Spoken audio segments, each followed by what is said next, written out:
My friends, we have a tons of stories and updates to get through today, my friends. Hope you guys enjoy. Smash that like button and let me know in the comment down below what are your thoughts, and let's get straight into things. Very quickly though, I want to shout out to every single one of you who've been subscribing to the channel. We finally hit 3k and now we are on the road to 4k, and thank you so much guys, and I can't afford to waste any more time, and let's get straight into it. Now we have more updates on Jorrel Hato of Ajax. It's official, we have made inquiries to Ajax of his services.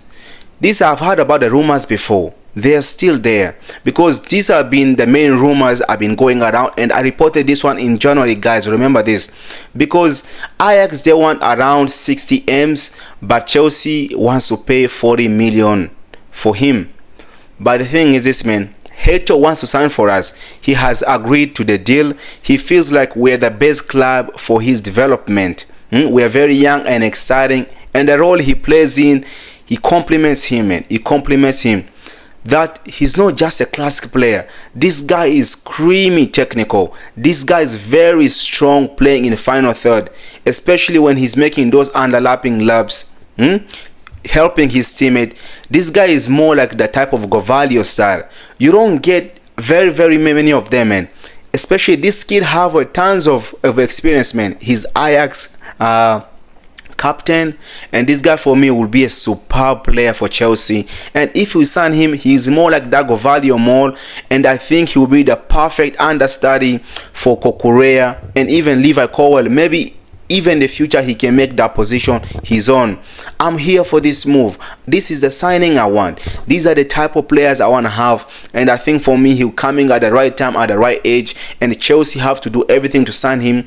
And so Maresca, these are the type of players he wants to have in his team. But for me, an understanding one, this guy's technical ability is on a different level, and in the final third, Jorrel can do that with his ability to carry the ball, the press resistance, the line breaking.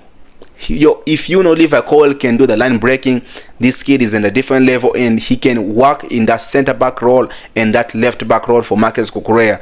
There can be a partnership in the future. With Hato, he will be the perfect guy to sign for. Hopefully it can still happen, and hopefully we can get ever to get close, like a 9 out of 10 squad. We are almost there, man, with winning the Club World Cup, and now players want to sign for us. There, everyone was watching that Club World Cup game, man. Young players, now they want to sign for Chelsea, man. That's what I've been saying, is this one is going to help us.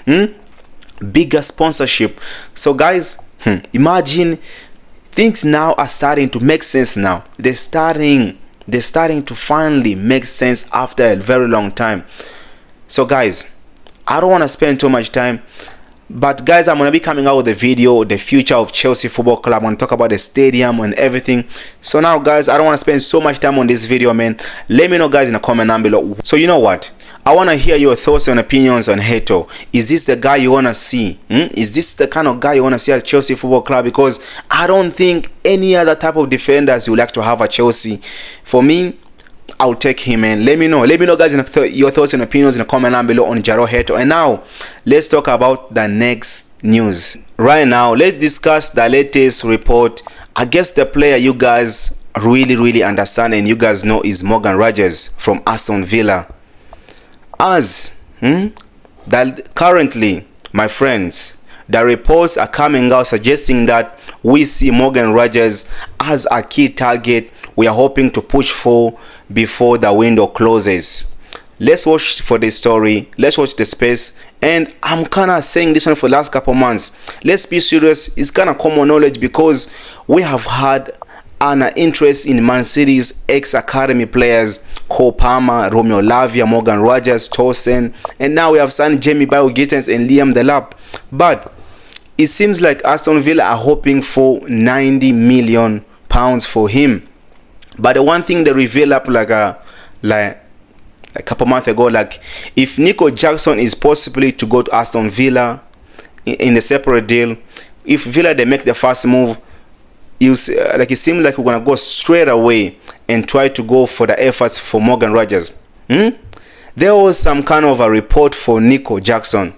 Like this report was saying this, man, that the club value him at 100 million. I kinda think for me, this is just the price to push away from club for coming to come for Nicolas Jackson.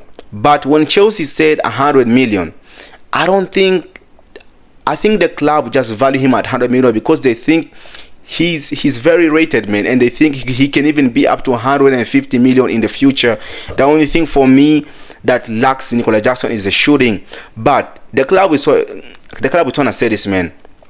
Everybody in the market who trying to sign a Nico, guys, stay away. Because if you want him, you have to pay the premium for Nicolas Jackson. Now we have signed Liam Delap, and we signed João Pedro. But for me, like I'm always been said, guys, man, I don't care if Nicolas Jackson goes or he stays. I will appreciate if he stays because we need more depth for upcoming season. But let's watch the space on Morgan Rogers' report, man. Because for me, I think Morgan Rogers, him coming to Chelsea, he can cook. As we all know, Unai Emery at Aston Villa loves Nicolas Jackson, man. The only problem is Aston Villa's FFP problems, but Nicolas Jackson can work well for them in that system and the way playing behind the striker, playing behind Oli Watkins. I think for me that attack for Aston Villa can cook for next season. But right now,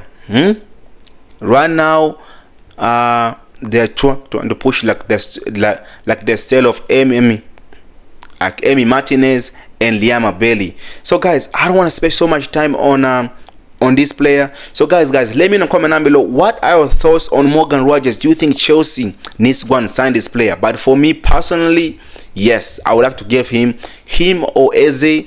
These are my favorite players to get. And now guys, let's tackle the next report. That seems like we have already held talks with Eze's agent, because as you guys, we have heard that I don't want you guys to get carried away very quickly. I don't want you guys to get gassed out, because we don't know what's going to happen. But it's very interesting that we are holding talks with offensive players, because the news was very prominent when they said Chelsea wants to sign 9 attackers in the next season. Because we have to see like this, man. Pre-season is gonna affect the team. We're not gonna have as big as pre-season as we can. The players are gonna be affected so much. So we're gonna be competing in the league and the Champions League. So we need to have a better and a strong squad. This is gonna be the strategy. Most of the big clubs have been doing this, man. This is the reason why Arsenal signed Nani Madueke. Could be the thing that saves us for the upcoming season by signing as many players as we can. Players can rotate. This is the context we can consider. This is why we are targeting one more big attacking player. To give you guys more insight, don't forget that these are only talks. Talks don't mean anything. Talks don't mean anything concrete. Nothing has been confirmed. So we're gonna watch the space and see. Things can still happen, maybe possibilities, but at the moment, Chelsea want 9 attackers and Enzo Maresca want to have as many players as he can. But at the moment, Eze is protected by 68 million release clause, man. If we can pay, and Crystal Palace want that money to be paid up front in the goal. And if we can break that payment down of years, remember we tried to sign Olise and the things went bad. I don't know what happened in that deal, but this time we cannot afford to mess up this one, especially if you go for Eze. We just have to get it done.